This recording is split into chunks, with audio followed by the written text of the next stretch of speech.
Alô, alô, salve, salve, queridos amigos da TV Sounic, da TV 247, das demais TVs da Rede Progressista Brasileira. Muito obrigado por assistirem à TV Sounic. Bem-vindos ao primeiro programa de hoje. Estou falando ao vivo de São Paulo, nesta quarta-feira de dezembro de 2019, são mais ou menos 10 da manhã. Cheguei um pouco mais tarde hoje, desculpe o horário, mas é que ontem resolvi assistir pela segunda vez O Irlandês.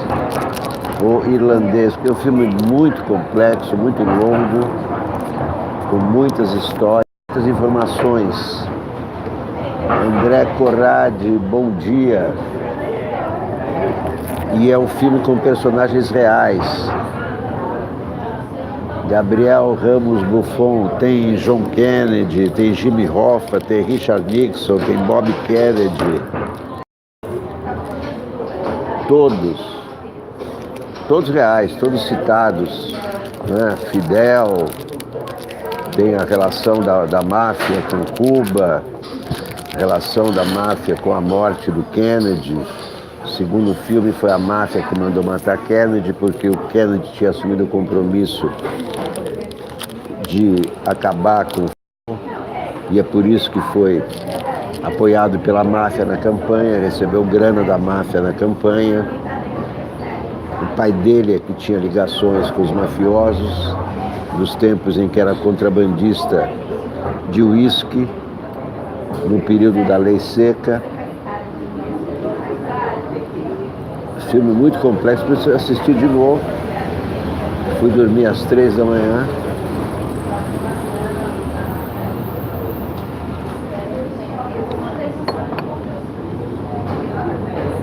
Acordei mais tarde.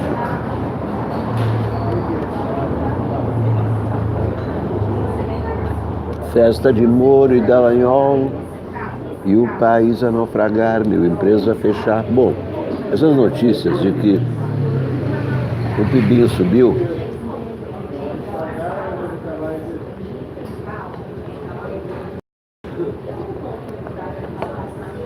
são boas. Mostra que o Brasil está trabalhando. O PIB não subiu por causa de medidas do governo, subiu porque estamos todos trabalhando. Os trabalhadores é que sobe o PIB.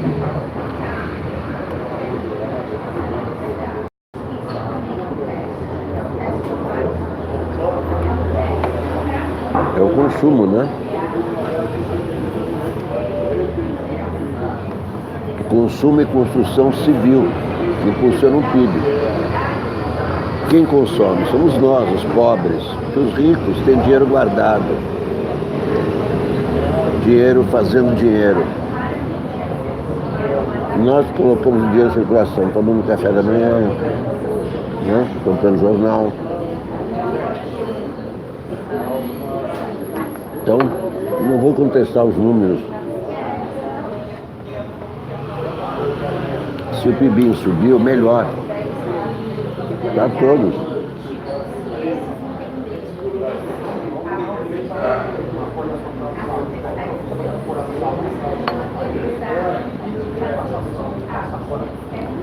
Pior é o PIB cair, como no Chile.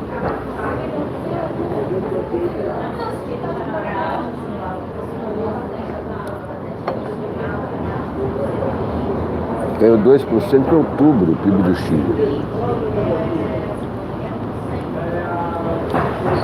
Festa do Moro e Dallagnol e o país a naufragar, empresas a fechar. Tudo isso faz a Petrobras pedir privatização e então o emprego vai, o PIBinho cai. É um crescimento muito tímido, claro.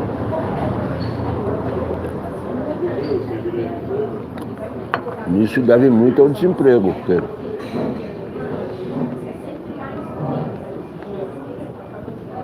menos gente trabalhando, menor é o PIB, né?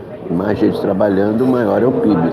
com desemprego de 12 milhões de pessoas, mais ou menos, que nunca se sabe direito.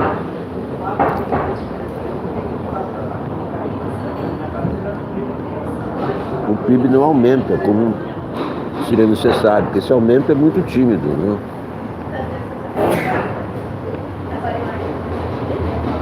Esse é o PIB do terceiro trimestre.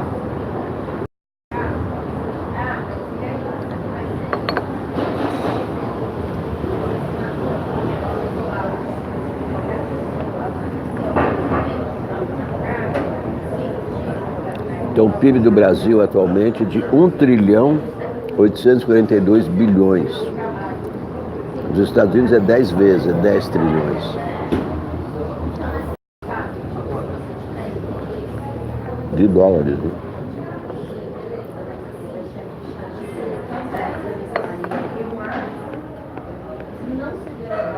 Não, desculpe. A relação é mais ou menos essa mesmo. O PIB dos Estados Unidos 10 vezes o do Brasil, são 10 trilhões de...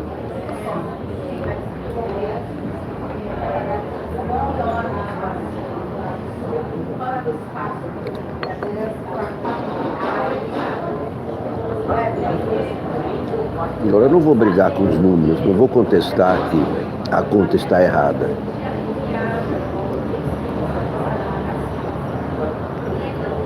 Subiu, subiu, tudo bem. Graças a nós.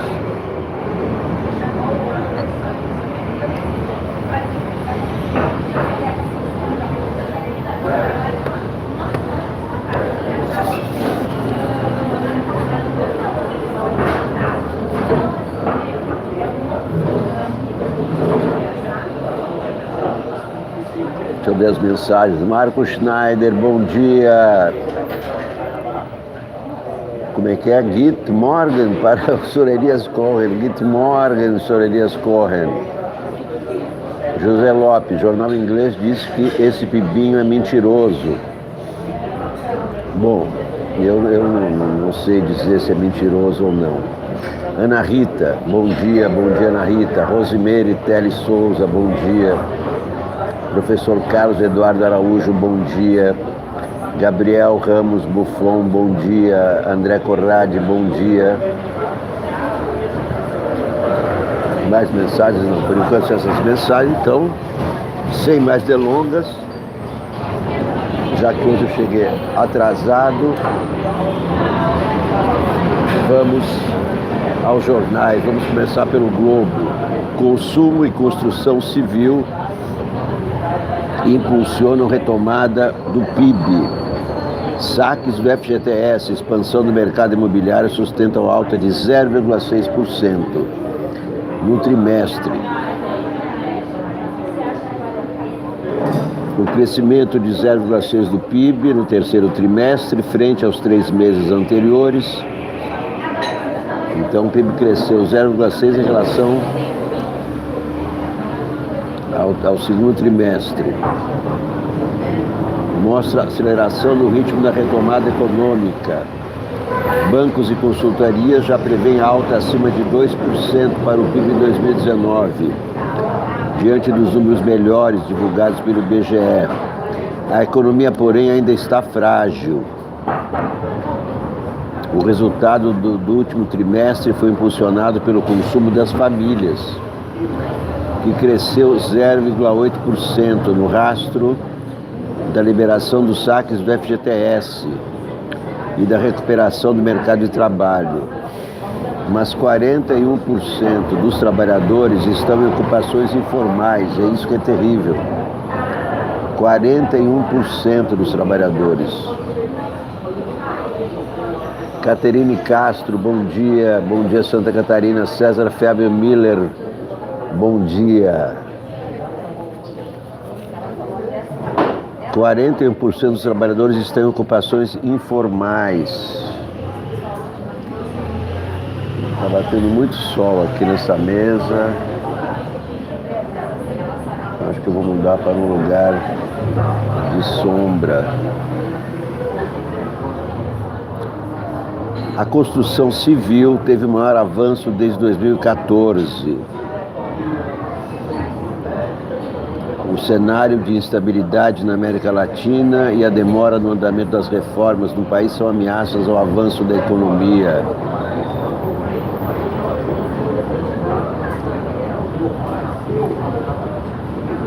Editorial do Globo, resposta a Crivella, que resolveu boicotar também o Globo, como Bolsonaro boicotou a Folha, ou quer boicotar a Folha. Merval Pereira, imprensa no caminho certo, ao desagradar a extremos. Hélio Gaspari, Dória e Guedes estão em outro mundo ao falar de violência. Miriam Leitão, PIB e PISA trazem alertas aos quais devemos estar atentos. Vamos ver os colunistas do Globo. E olha aqui o encontro entre Emmanuel Macron e Trump. Olhem a cara deles. Olhem a cara deles no encontro dos 70 anos da OTAN. Cadê? Olha aqui a cara do Macron e do Trump. Vocês acham que eles estão de boa um com o outro?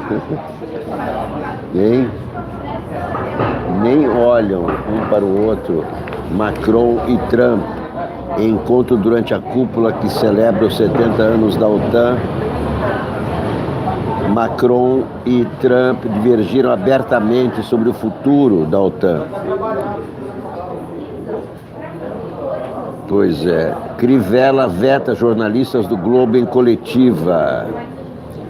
Por ordem do prefeito Marcelo Crivella, repórteres do Globo foram impedidos de participar de entrevista coletiva sobre a festa de Réveillon. Entidades como a ABI e OAB repudiaram o gesto. A Anvisa autoriza produtos à base de cannabis, mas não autoriza o plantio. Então, como é que os fabricantes vão fazer os remédios de cannabis sem ter a matéria-prima no Brasil? Vão ter que importar. Então, vai ficar tão caro quanto é hoje. Sandra Helena, bom dia. Carmen Souza, bom dia. Gleicon Rodrigues de Souza, bom dia, Alex. Que decadência da Miriam Leitão. Cada dia que passa, ela cai em contradição. Chamava PIB na época do PT de 2,5 de pibinho. Vamos ao Globo.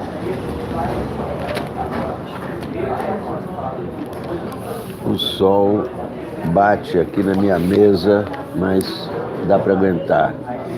Um prefeito que desconhece a dimensão do cargo, editorial do Globo, como qualquer homem público. O prefeito Marcelo Crivella está exposto a cobranças e críticas, sendo esta uma das missões do jornalismo profissional. Mas o prefeito não se sente confortável nesta posição, mesmo que esteja à frente do Executivo do Rio, segunda maior cidade da federação, e como todo grande centro urbano repleto de desafios e dificuldades. Com a promessa de enfrentá-los, é que o prefeito foi eleito. Deixa eu ver se eu consigo baixar. Oi, seu garçom,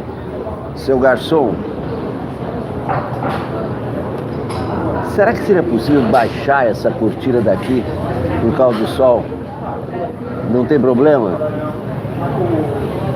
Seu Mourão, faça o favor de devolver depressa a democracia, nem que seja requentada, com muito pão e liberdade a beça, e não se esqueça, jogue fora a laranjada, fecha a porta para a direita, que isso é passado. Esses bolsominions fazem mesmo muito mal. Tira Damares Vélez e o Salles, o Ernesto Araújo e tudo quanto é general. Se você ficar lá no Planalto, eu me atiro do prédio mais alto. Volta logo pro hotel, antes que uma quartelada te rebaixa, coronel. Há alguns dias, repórteres do jornal procuraram a prefeitura para que Crivella respondesse a questões levantadas pelo Ministério Público do Rio e que podem sustentar uma denúncia formal de que foi instalado no seu governo um balcão de negócios, negociatas, para vender facilidades no pagamento de dívidas antigas com fornecedores em troca de propinas. A investigação parte de delação premiada do doleiro Sérgio Mizrahi, apanhado na Operação Câmbio Desligo em 2018. A colaboração do doleiro foi homologada pelo Tribunal de Justiça do Rio e dela consta que o empresário Rafael Alves, convertido em pessoa de confiança de Crivella, ao ajudá-lo a financiar a campanha de 2016, instalou na prefeitura um QG da propina e ainda nomeou o irmão Marcelo Alves na Rio Tour. Mizrahi, no depoimento, relata que recebia semanalmente de Rafael Alves cheques emitidos por prestadores de serviço à prefeitura para que fossem convertidos em dinheiro vivo, devolvido a Rafael. O Globo insistiu em ouvir o prefeito sem êxito. Crivella não quis prestar esclarecimentos à população, mesmo tendo sido avisado de que a reportagem seria publicada na edição de segunda-feira. Preferiu divulgar vídeo com insultos aos jornalistas do Globo, que seguiram os princípios editoriais do Grupo Globo, ao buscar as respostas de Marcelo Crivella às acusações de um inquérito em que ele também é investigado. O prefeito continuou ontem a agir como se não devesse explicações à população, que paga seu salário e todas as despesas da prefeitura. De manhã, repórter e fotógrafo do jornal foram impedidos de participar de entrevistas sobre a festa de Réveillon em Copacabana. Em solidariedade, equipes da TV Globo, da Globo News, do G1 e da CBN do mesmo grupo se retiraram. Mas, como compromisso do jornal é com os leitores, as informações sobre o evento serão prestadas. Mais uma vez, Crivella demonstrou não entender que é um funcionário dos cariocas e que, por isso, precisa ser transparente na sua administração. Não pode tratar a prefeitura como propriedade privada. Tudo o que faz ou não no governo é do interesse de todos e que, por isso, continuará a ser acompanhado pelo Globo. Guerra do Jair Bolsonaro com a Folha, guerra do Marcelo Crivella com o Globo. Merval Pereira escreve antes as mensagens. Vamos ver novas mensagens. Carmen Souza, bom dia. Heitor Cunha, importar cannabis do Estado de Israel. Não pode nem importar cannabis, tem que importar o produto já elaborado. César Fábio Miller, um pendrive com seus livros e paródias, incluídos os vídeos de live, seria bom para a história do Brasil. Muito obrigado pela sugestão, César Fábio. Milton Costa, bom dia para você também. Merval Pereira escreve, liberdade de imprensa incomoda autoritários. Estamos assistindo no país já há algum tempo a um desfile sistemático de ataques a órgãos de imprensa, que não é coisa nossa apenas, mas de vários países com governos populistas, de esquerda ou de direita, que não convivem bem com a imprensa independente. Essa nova onda da direita autoritária segue-se a outra, da esquerda também autoritária, que dominou a América Latina durante anos. Na Argentina dos Kirchner, na Venezuela de Chávez e Maduro, e no Brasil de Lula, sempre a tal da mídia virava o bode expiatório de governantes que não querem ver seus segredos e desvios revelados. Mas nem se compara o que está fazendo Bolsonaro e Marcelo Crivella com o que fez o Lula. O Lula dava uma bronca, criticava às vezes, mas jamais ameaçou destruir um jornal. É muito diferente. Merval Pereira está comparando pêssego com tijolo. É o caso de agora com o presidente Bolsonaro, que investe contra os meios de comunicação quando eles são críticos, como a Rede Globo, o Jornal Globo, a Folha de São Paulo, e distribui benesses para aqueles que abdicam jornalística de fiscalizar os governos para bajulá-los em troca de vantagens indevidas. É o caso da Record e do SBT, evidentemente. Logo ao sair da cadeia, o ex-presidente Lula fez acusações irresponsáveis à Rede Globo. culpando o mensageiro pelas condenações da justiça. A radicalização que estamos vivendo leva os dois polos extremos da política brasileira a atacar os mesmos alvos. Outra coisa que eu não concordo, o Lula não é o extremo oposto do Bolsonaro. Compare o governo Lula com o governo Bolsonaro. O governo Lula foi de centro-esquerda, de Bolsonaro é de ultradireita, de extrema-direita. Merval Pereira erra mais uma vez. Crivella, no movimento autoritário que lhe é peculiar, teve o desplante de afirmar que não responderia mais às demandas do Globo, como se isso lhe fosse permitido, como funcionário público pago pelos impostos dos cariocas. Ao impedir que repórteres do Globo participassem da coletiva de imprensa que anunciava ontem a programação do Réveillon do Rio, uma das festas mais importantes da cidade, com repercussão no mundo, atacou não somente a liberdade de imprensa, como seus próprios contribuintes. Diante das críticas que ontem eu e Carlos Alberto Sardenberg fizemos no nosso programa da CBN, o prefeito enviou uma nota oficial em que diz que o Globo é um panfleto político, sempre interessado em trocar notícia por verba de publicidade, numa contradição evidente, pois o que incomoda a prefeitura são as críticas que recebe. Dinheiro público não sustenta grandes empresas jornalísticas, como o Grupo Globo ou a Folha, mas sustenta muitos jornais e rádios pelo Brasil afora, no interior do país. E o governo não pode usar dinheiro público para obrigá-los a serem a seu favor. Isso é perversão da democracia e abuso de poder. E é o que está acontecendo. Isso acontece quando a democracia não é um sistema político respeitado por quem está no poder.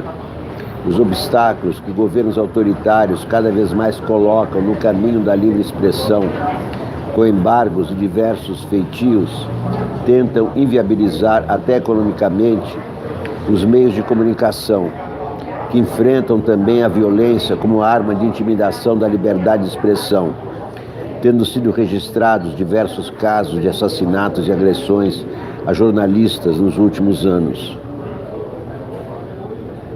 É disseminada pelos adeptos de governos autoritários uma tentativa de desacreditar os meios de comunicação, na suposição de que a opinião pública representa apenas a elite da sociedade e não cidadãos de maneira geral. A origem da opinião pública, no fim do século XVIII, deve-se à difusão da imprensa, meio de a sociedade civil nascente se contrapor à força do Estado absolutista e legitimar suas reivindicações no campo político, com o surgimento do Estado moderno.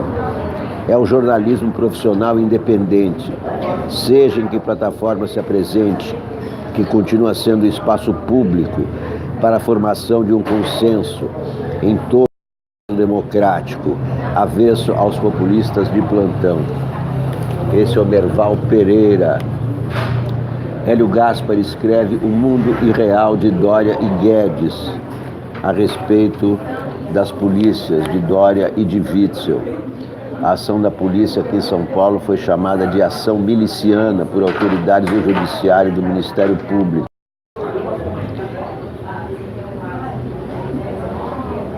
Vamos ver novas mensagens. Milton Costa, bom dia.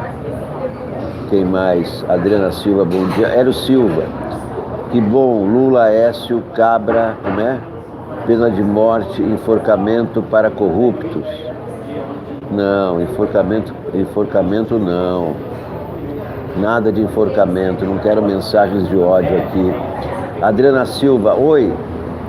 Esquerda autoritária onde? Pergunta Adriana Silva. Mas tem esquerda autoritária, tem direita autoritária. Sandra Altava, não aqui no Brasil. A esquerda, quando esteve no governo aqui, a centro-esquerda não foi autoritária. Mas em outros países, claro que há esquerda autoritária. Nicarágua, Joel Silva Júnior. E o Pibinho vai... O Pibinho, Milton Costa, o Pibinho do Guedes não sobe nem com Viagra, reza brava. PIB só vai subir com a inclusão dos pobres no orçamento. Carlos Luiz Averas, bom dia de Pelotas. Blue Butterfly Freedom, não quero desanimar, gente. mas tem hora que dá desânimo. Vamos em frente, que há muita coisa para acontecer ainda. Exatamente uma semana depois de a PM de Wilson Witzel ter sujado a festa do Flamengo, o governador João Dória disse no domingo que São Paulo tem uma polícia preparada, equipada e bem informada. Naquela hora, os corpos de 9 jovens estavam no necrotério, pisoteados depois de uma entrada truculenta de sua PM num pancadão de Paraisópolis. Nas bancas e na rede, nesse mesmo domingo, estava também a entrevista do ministro Paulo Guedes à repórter Ana Clara Costa, na qual ele explicava o timing de suas reformas. Você dá pretexto para os outros fazerem bagunça. Chamar para a rua manifestação ordeira e pacífica, como a que fazem quase todo fim de semana, problema nenhum. Agora, chamar para a rua para fazer igual no Chile e quebrar tudo foi uma insanidade, irresponsabilidade. Há algumas semanas, o general Augusto Heleno, chefe do GSI, acompanhando uma ameaça vinda de um filho do presidente, havia cantado a pedra do perigo chileno como justificativa para um surto ditatorial.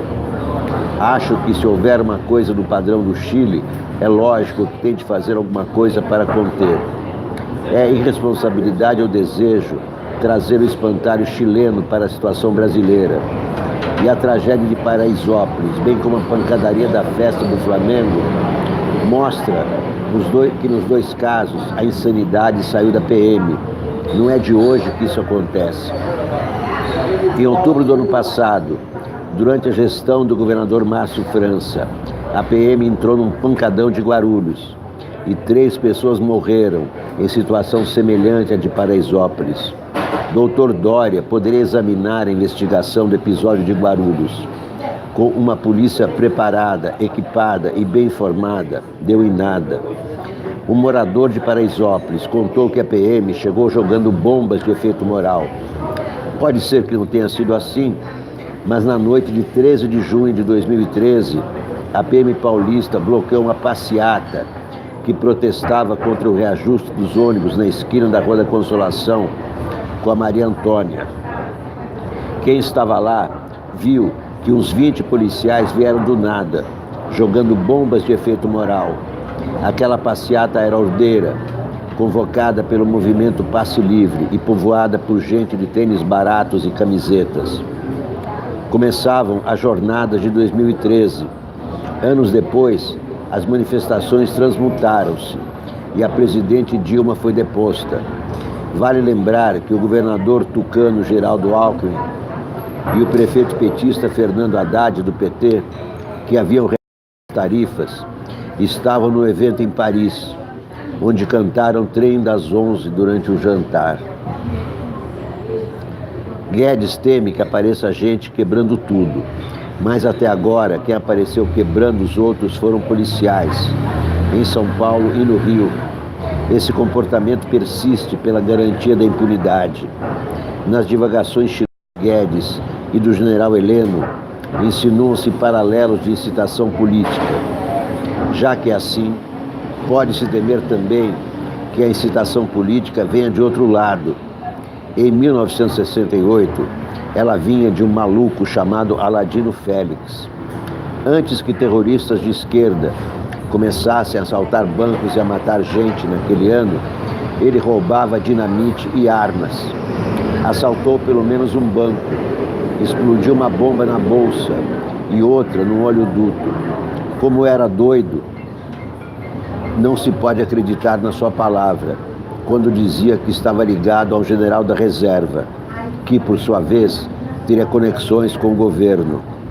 Uma coisa é certa: no seu grupo estavam 14 soldados e sargentos da Força Pública de São Paulo, mais tarde transformada numa polícia militar.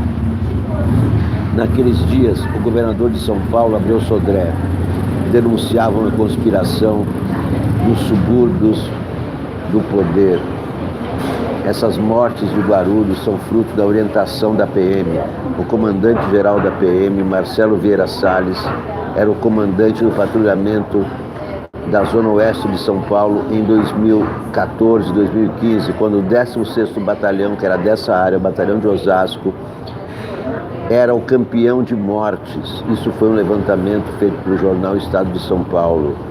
Em 20 incursões do 16º Batalhão em um ano, 26 pessoas foram mortas, 26 pessoas indefesas, 26 civis. A orientação da Polícia Militar tem sido matar e não prender. A Polícia Militar não usa algemas. A Polícia Militar é uma força muito semelhante à do Exército, a de soldados. Soldados vão para a guerra e matam. Soldado não prende ninguém, assim como a PM não prende, a PM mata. Mais mensagens. Edson Macedo, Rubens Recupero, o Brasil ainda não explodiu por conta dos programas sociais que Guedes quer destruir. Blue Butterfly, o Lula foi o presidente que mais aceitou as diferenças de cultura e religião.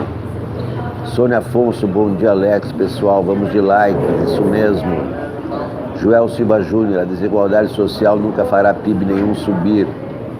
Marco Schneider, vamos fundar o Falanstério do Sounic em Paraty, será a nossa Passárgada. Muito bom, Marco Schneider, vamos fazer um Falanstério. Depois vou contar para vocês o que era um Falanstério. Ronaldo Brito do Carmo, boa tarde. Boa tarde? Então, você está onde, Ronaldo? Não está no Brasil, então. O nosso PIB é ridículo, não devolve emprego ao desempregado e nem gera emprego para os jovens, futuro magnífico. Não é o PIB que gera emprego, é o emprego que gera o PIB. Meu caro, Zuenir Ventura, desejo de destruição.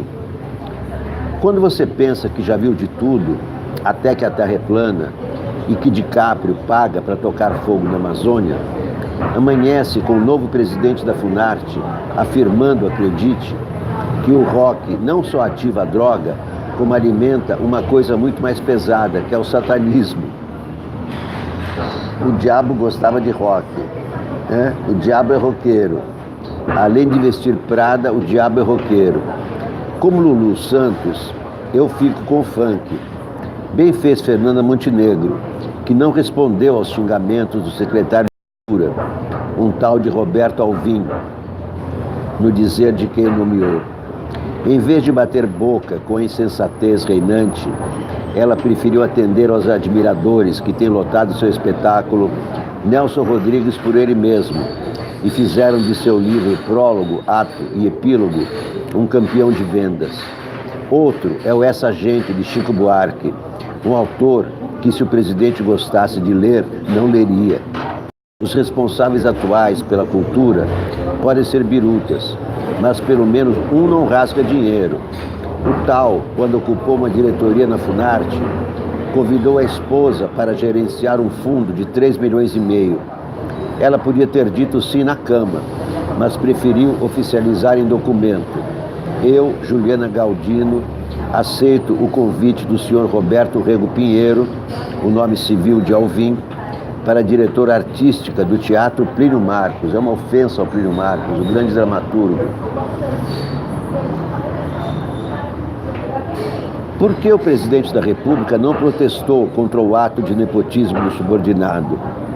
Estranhou quem não conhece a tradição dos Bolsonaro, que nomearam 102 pessoas com laços de família, inclusive ex-sogros.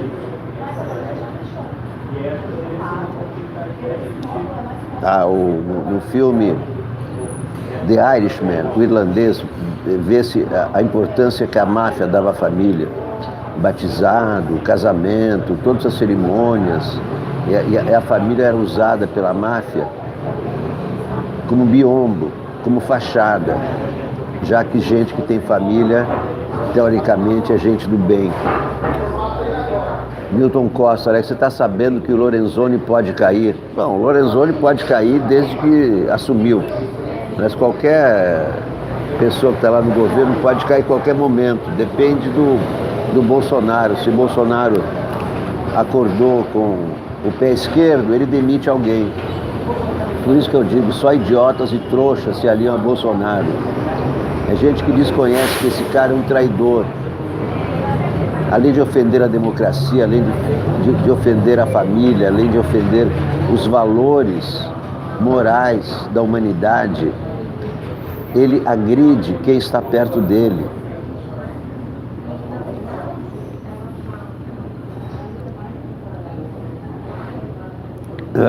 Aliás, como estamos às vésperas do dia da comemoração do AI-5, dia 13 de dezembro. Dia 13 de dezembro. Não custa lembrar aos que se interessam pelo tema, como Paulo Guedes, a música Pesadelo, de Maurício Tapajós e Paulo César Pinheiro, que explicam assim o paradoxo de tantas obras-primas durante a ditadura. Você corta um verso, eu escrevo outro. Você corta um verso, eu escrevo outro. Depois de assistir ao recente Festival de Brasília, Cacá Diegues declarou: o cinema vive o melhor momento da sua história e, no entanto, somos objeto de desejo de destruição do governo, que quer acabar com a gente e com nossos filmes. Não só com os filmes, mas não vai acabar, vai ficar no desejo. Ei, você Jair, é o próximo a cair, é o próximo a cair, larararara. Ei, você Jair, é o próximo a cair, é o próximo a cair. Ah, não cai, não deixa não, você vai ver na próxima eleição, seu eleitor vai morrer de rir. Não dá, não dá, não dá, oi, não dá pra não cair.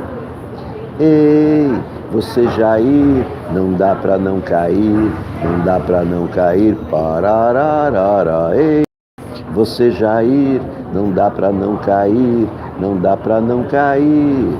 Ah, não cai, não deixa não, você vai ver a próxima eleição, seu eleitor vai morrer de rir. Não dá, não dá, não dá, oi, não dá pra não cair. Essa paródia, a letra dessa paródia estará no meu e-book Paródias do Soulnick, lançamento em breve. E também a paródia O Teu Cabelo Não Nega é Batata, porque cai na testa também. Você é a cara do Hitler, meu chapa, e isso não faz nada bem. O teu cabelo não nega é batata, porque cai na testa também. Você é a cara do Hitler, meu chapa, e isso não faz nada bem. Oh, por favor, seja gentil, vá pra longe do Brasil e leve junto os zeros até 3. Os brasileiros não aguentam mais vocês. O teu cabelo não nega é batata, porque cai na testa também. Você é a cara do Hitler, meu chapa, e isso não faz nada bem. É isso aí, vamos ver o que mais na Folha. Pena em segunda instância pode valer também para a área civil e tributária, diz aqui o Globo. Bernardo Melo Franco, meu colunista favorito. Meu colunista favorito. Bernardo Melo Franco no Globo. A dobradinha de Aras e Damares. A procuradora Débora Duprá é conhecida por defender os direitos humanos e o respeito às minorias. Sua independência honra o Ministério Público, mas tem incomodado o governo Bolsonaro. Nos últimos meses, Débora Duprá se opôs a medidas como a liberação do porte de armas, a nomeação de militares para a comissão de anistia e a ordem para comemorar o golpe de 1964 nos quartéis. Foi retaliada com ataques e tentativas de intimidação. Em abril, 7 deputados do PSL se organizaram para torpedeá-la na Câmara. Em agosto, um deles pediu abertura de processo disciplinar contra a procuradora. Alegou que ela exerceria atividade político-partidária ao emitir notas técnicas contra projetos que considera inconstitucionais. Esse governo é todo inconstitucional. Ele viola a Constituição a todo momento, a toda hora, diariamente, 24 horas por dia. É um governo violador, usurpador, conspirador, terrorista, golpista. É um governo que golpeia a democracia todo dia. Na segunda-feira, Débora Duprat levou uma rasteira em sua própria instituição. Sem aviso, o procurador-geral Augusto Aras decidiu removê-la do Conselho Nacional dos Direitos Humanos. Aras, sempre a serviço do Bolsonaro. Nomeou para seu lugar o professor Ailton Benedito, que se notabilizou pela militância bolsonarista nas redes. A troca surpreendeu as organizações da sociedade civil que integram o Conselho. Em nota, 176 entidades acusaram Aras de praticar um ato autoritário. Não é natural extinguir conselhos de participação. Não é natural caçar mandatos de conselheiros. Não é natural nomear presidentes biônicos, afirma o documento. O procurador-geral não agiu sozinho. Articulou a manobra com a ministra Damares Alves, que representa a bancada evangélica no governo. Duprat assumiria a presidência do CNDH em janeiro. Com seu afastamento, o cargo deverá ser entregue a um aliado do Planalto. Há uma intenção clara de ferir a autonomia do Conselho. O que parece é que o Procurador-Geral da República está a serviço do governo, diz o atual presidente do órgão, Leonardo Pinho. Isso está cada vez mais claro. Augusto Aras trabalha a serviço do Bolsonaro, não a serviço da população, que é quem paga o seu trabalho. Com a tomada do CNDH, o bolsonarismo dá mais um passo para esvaziar e capturar os órgãos de controle. Sem freios, o governo continua a seguir a cartilha dos regimes autocratas, desta vez com a ajuda do chefe do Ministério Público Federal, totalmente submisso a Bolsonaro, esse Augusto Aras. Vamos à Folha de São Paulo. Promotoria trata mortes em baile como homicídio. O Ministério Público de São Paulo vai tratar como homicídio as 9 mortes na favela Paraisópolis. A apuração deve levar 30 dias. PSL pune Eduardo e mais 17 deputados bolsonaristas. Já falei disso ontem. Eduardo perde poder, perde a liderança, fica no limbo no PSL por um ano. MP que dispensa balanço e jornal perde validade. Rejeitada em comissão, não foi analisada por Câmara e Senado. Derrota de Bolsonaro, mais uma derrota de Bolsonaro.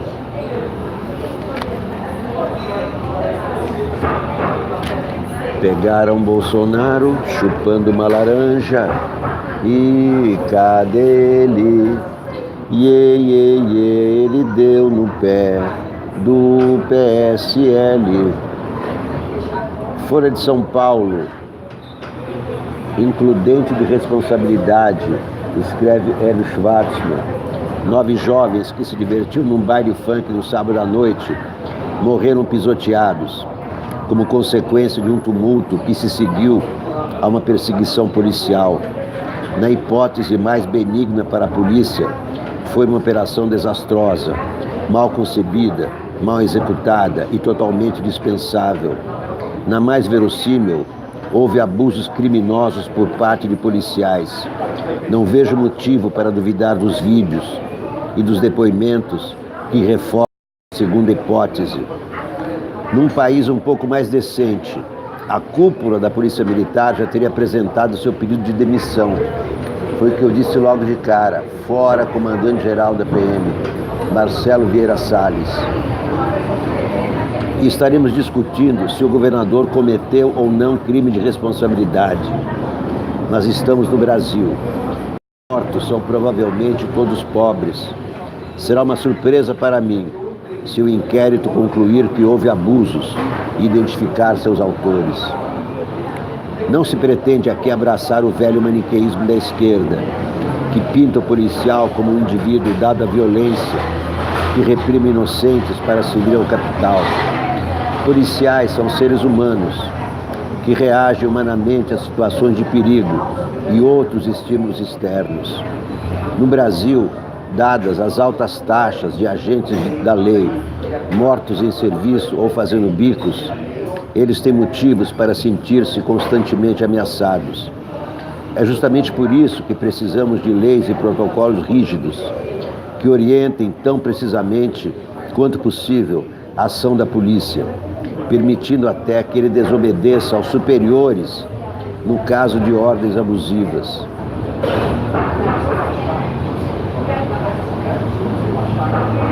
É urgente, por exemplo, fazer com que os comandantes assumam as consequências das operações que deflagram. É preciso que eles coloquem a pele em risco para tomar emprestada a expressão que deu título à última obra do polemista Nassim Taleb. No caso de operações grandes e planejadas antecipadamente, a lei deveria exigir que a ordem fosse dada pelo próprio governador, que responderia objetivamente pelos seus desdobramentos. Seria um imprudente de responsabilidade.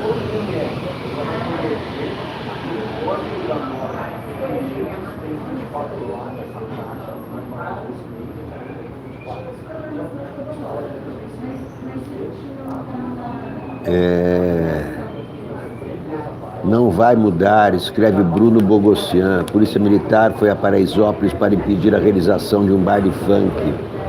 Um dos agentes ficou escondido atrás de uma parede e, entre uma risada e outra, agredia com um pedaço de madeira os frequentadores que saíam do pancadão com as mãos para cima. Um vídeo com essas imagens apareceu depois que 9 jovens morreram durante uma operação na favela paulista. A PM correu para divulgar a informação de que a cena nada tinha a ver com a tragédia do fim de semana. A gravação havia sido feita no dia 19 de outubro, na mesma região. A ideia era rebater parte das críticas à atuação dos policiais que encurralaram milhares de pessoas no episódio mais recente, fazendo com que vítimas fossem pisoteadas nas vielas. Mas a resposta foi esclarecedora por outro motivo. Comprovou que a truculência policial é um método mais do que recorrente por ali. Depois da morte dos 9 jovens, o governador João Dória convocou uma entrevista, lamentou o caso e afirmou que o Estado tem o melhor sistema de segurança preventiva. O que se viu no domingo, porém, não tinha nada de preventivo. Policiais disseram que perseguiam 2 suspeitos. Atiraram bombas de efeito moral numa área onde estavam mais de 5.000 pessoas.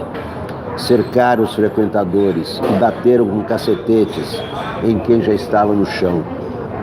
Dória declarou que o baile funk nem deveria ter ocorrido e que as mortes não foram provocadas pela polícia.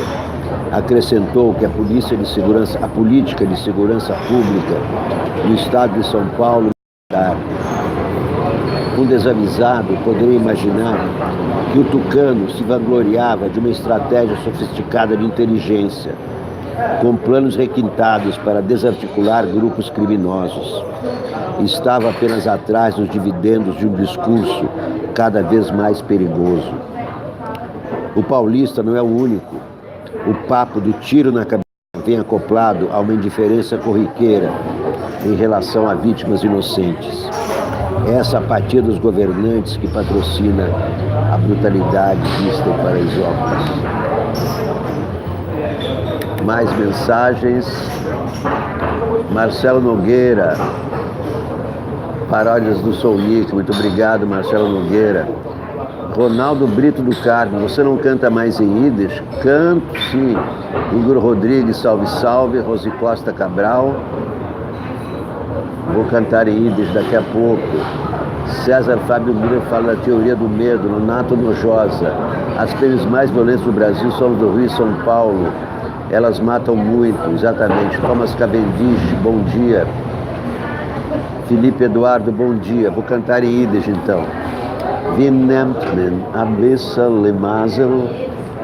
Wie nimmt man a bissel Glück? Des Rädel soll so schön drehen, in bringen mein Mazel zurück. Die Welt ist beschaffen geworden, für alle Menschen gleich. Wie nimmt man a bissel, nur schon a bissel, wie nimmt man a bissel Glück?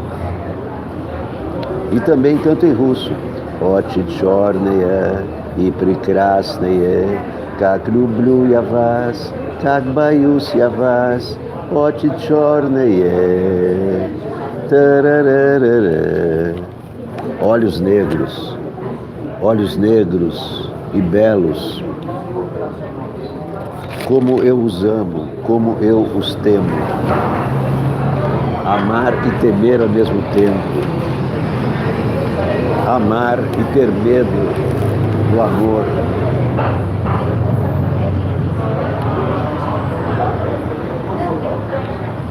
Tan, tan, tan, tan, tan, tan, tan, tan, tan, tan. Coluna Painel. Os nomes mais cotados para assumir a liderança no lugar de Eduardo Bolsonaro, que pegou seu boné e vai ficar um mês de molho, um mês suspenso.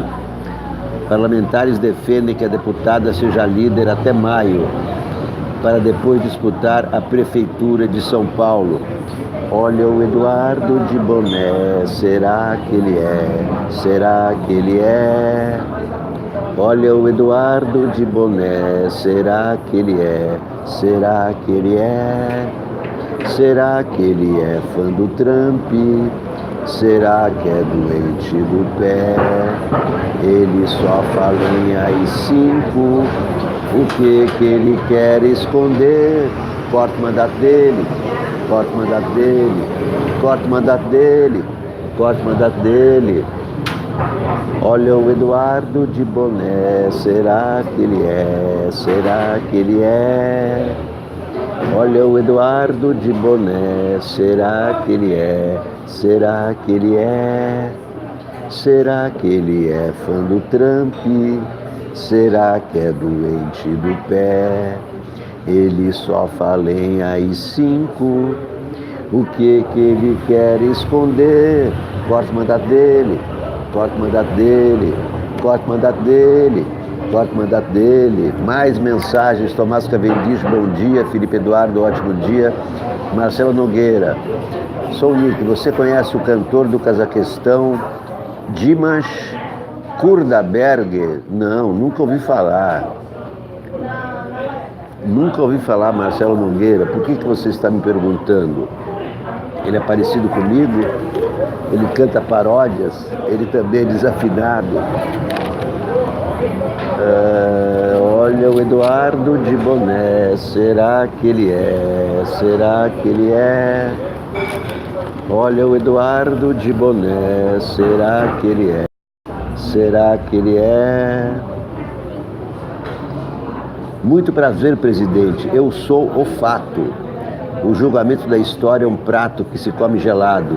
Escreve Conrado Rubner Mendes, professor de Direito Constitucional da USP, doutor em Direito e Ciência Política e embaixador científico da Alexander von Humboldt. Tenhamos cuidado com as palavras, elas têm significado.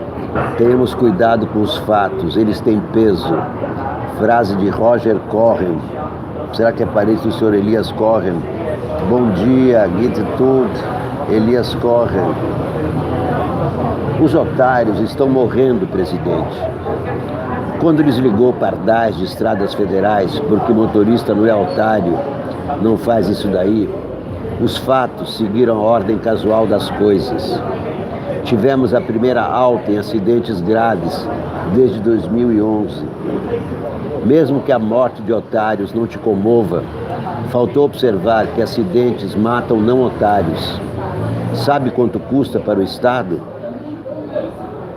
A Amazônia está queimando. Não é a cultura local, mas a ausência de Estado. O desmatamento aumentou 29%, 74% em área indígena. A costa brasileira sofre o maior vazamento de óleo da história. O Ministério em desmanche reage a passos de tartarugas, que também morrem. Culpar sem evidências quem protege a natureza só fez escancarar inépcia e má-fé. Foi para promover DiCaprio? Multas ambientais caíram pela metade. Pesquisas econômicas mostram que desmatamento beneficia o crime e produz pobreza, não crescimento. Vai faltar chuva para a agricultura e água na torneira. O prejuízo foi calculado. Donald Trump não te quer presidente. Enquanto isso, o país engole a seco uma retaliação arbitrária no comércio internacional. Não te sobrou aliado lá fora. Ernesto sugere alguma reação à altura? Ritos democráticos estão se esfarelando, tal como planejado. Boa parte de tua equipe tem conhecimento diminuto da função que exerce, combinado com negação dos fatos, paranoia conspiratória e desprezo pela política pública que administra. É essa a ideia. Só pede para pararem de falar em AI-5. O novo AI-5 não precisa se chamar AI-5. O estado geral de dormência funciona melhor do que a gritaria. Qualquer dúvida, liga para o Orbán. O esquema de repressão em São Paulo era OBAN, Operação Bandeirantes. A linha direta com Trump serve apenas para recados de amor. Adriana Bonita Aziz, bom dia. Damash é um cantor lírico e canta em russo. Informação do Marcelo Nogueira. Adriana Bonita Aziz, bom dia. Só alguns fatos, presidente. Agora uma dica sobre a imprensa. Seria melhor segurar a raiva, pois quanto mais você ataca a Folha, mais a dignifica. Esse rebote moral é implacável. A dica vale para a violência que pratica contra mulheres, homossexuais, índios, negros, paraíbas, jornalistas, artistas, professores, cientistas, detentos torturados ou qualquer dissidente. A dignidade nos aplica outra rasteira. Quanto mais se tenta ferir a do outro, mais se diminui a de si próprio. Não que anime qualquer um a dizer que te restou alguma, mas a dignidade é uma matriarca generosa. Ela pede que até você, na sua humanidade rudimentar, tenha teus direitos protegidos. Ninguém está autorizado a te agredir como você agride o outro, nem que você fosse um genocida. O Tribunal Penal Internacional obedece a este princípio. A dignidade do genocida requer respeito a direitos básicos. Jesus Cristo pensava parecido, mas pouco te importa. Afinal, teu fígado já disse que a filosofia cristã equivale a esterco da vagabundagem. Só não pense que vai sair barato, presidente. O julgamento da história é um prato que se come gelado. Estudiosos do fascismo têm se assombrado com a tua figura. O historiador Frederico Finkelstein, por exemplo, autor do livro História das Mentiras Fascistas, detectou o pensamento fascista em parcela significativa dos teus militantes e explica que fascismo age desde baixo, mas é legitimado desde cima. Finkelstein nota que tuas invenções sobre o que de fato é um dos maiores crimes do planeta atualmente, a rápida destruição da Amazônia, lembram as mentiras fascistas sobre sangue e solo. E conclui que teu estilo e substância, impregnados de violência política, chauvinismo nacional e glorificação pessoal, têm características fascistas essenciais. Deveria custar caro na justiça brasileira também, mas improvável. Carente de dignidade própria, a magistocracia segue fiel a teu projeto. Basta manter magistocratas de barriga cheia e neutralizar juízes independentes. Nestes reside a esperança constitucionalista. A Justiça Penal Internacional pode sair melhor. Avisa teus ministros e colaboradores. Lembra o Moro que as escusas perderam o charme. Alerta os espertos do Ministério Técnico, cujo chefe cogita o AI-5 como medida econômica, que nenhum está imune nessa cadeia de responsabilidade. Conta para a tua família. Não sairá barato para ninguém. Pois é, o Conrado está certo. Todos os fascistas terminaram mal. Mussolini de cabeça para baixo. Hitler se matou com um tiro na cabeça. Eles destroem quem está por perto, destroem o país e aí se destroem toda a família. Esse é o risco dos fascistas. Eles acham que estão com a bola toda, acham que são os reis da cocada preta. Mas, quando chega o final, a justiça se faz. Mais dia, menos dia, vem a cobrança. E a cobrança é fatal para os fascistas. Não há futuro para os fascistas, nem para quem apoia o fascismo. Vamos ver a Folha Ilustrada com a Mônica Bergamo.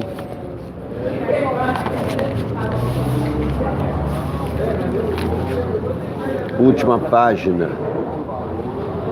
Marcelo Coelho, humorismo e poesia, inveja e gratidão. Ancine retira cartazes de filmes de sua sede. Informações sobre eles em site. É a censura implantada, a censura oficial. 16 anos depois que o primeiro presidente da Ancine, Gustavo Dal, instalou quadros nos corredores, nas salas da agência do cinema, para exibir os pôsteres dos filmes brasileiros em cartaz, a nova chefia resolveu arrancar tudo das paredes. Eram mais de 100 quadros, com moldura em vidro, que podiam ser abertos e tinham os cartazes trocados periodicamente, sempre acrescentando as novidades do cinema nacional. Estavam lá desde 2002.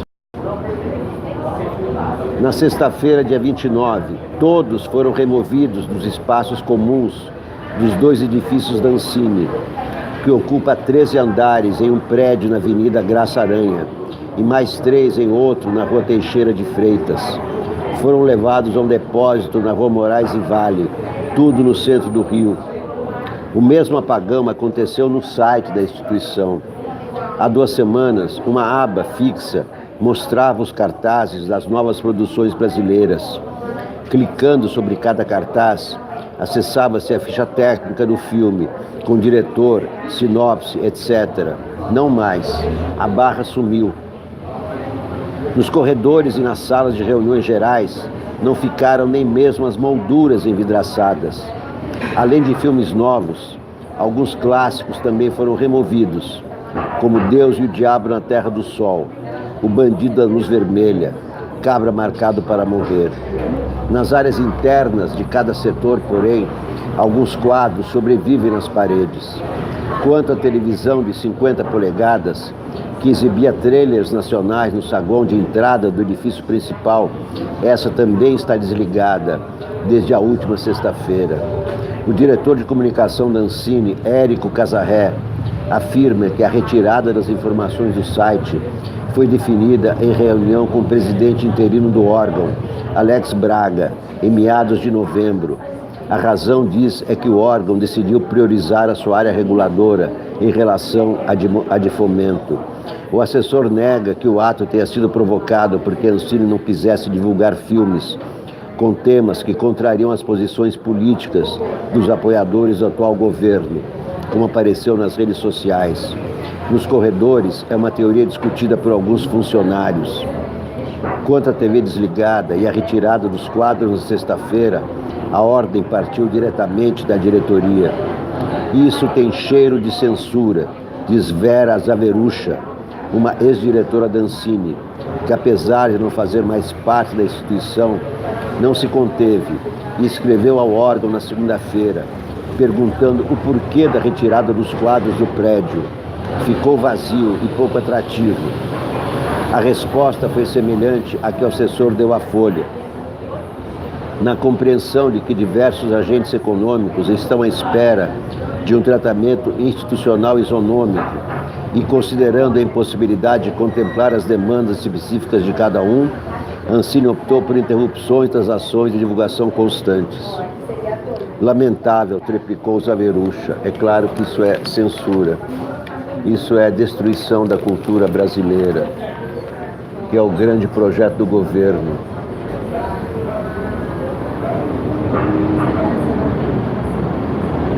Mônica Bergamo. Depressão.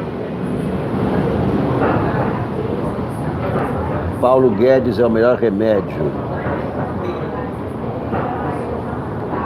O Paulo Guedes é o meu antidepressivo, diz o ministro da Cidadania Osmar Terra, num jantar oferecido a ele. Quando está meio triste, desanimado, o Paulo começa a falar nas reuniões de ministros e fica todo mundo animado. Nesses dias eu não tomo antidepressivo. A hora em que legalizar o plantio de maconha acabou, legalizou tudo, afirma o ministro, ao maldizer a cannabis medicinal. Isso é uma ignorância, é um governo de ignorantes. Ignorância é igual a prejuízo.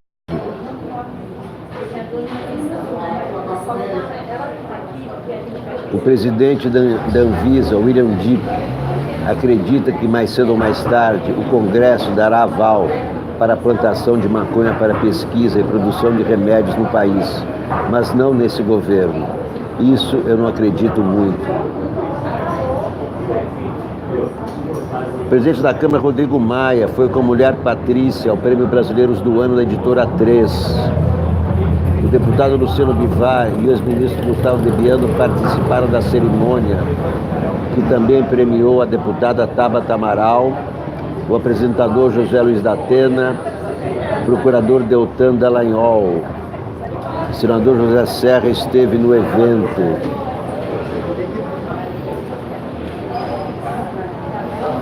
Muito bem. Queridos amigos, queridas amigas, muito obrigado por assistirem ao primeiro programa de hoje da TV Sounic. Peço que se inscrevam. Os que ainda não se inscreveram no canal, peço que deem likes, compartilhem, para que possamos aumentar o alcance da TV Sounic, o canal do diálogo, a TV que conversa com você. Vocês não precisam acreditar em mim, vocês não precisam seguir o que eu digo. O que eu estou dizendo aqui sempre é mais uma visão, dentre tantas que vocês têm de tantas fontes durante o dia. Entendam a minha opinião como mais uma para vocês levarem em conta e somar a todas as outras e chegarem às suas próprias conclusões sobre o presente, passado e futuro do Brasil e do mundo. Muito obrigado a todos e até a próxima transmissão, logo mais à tarde. Tchau!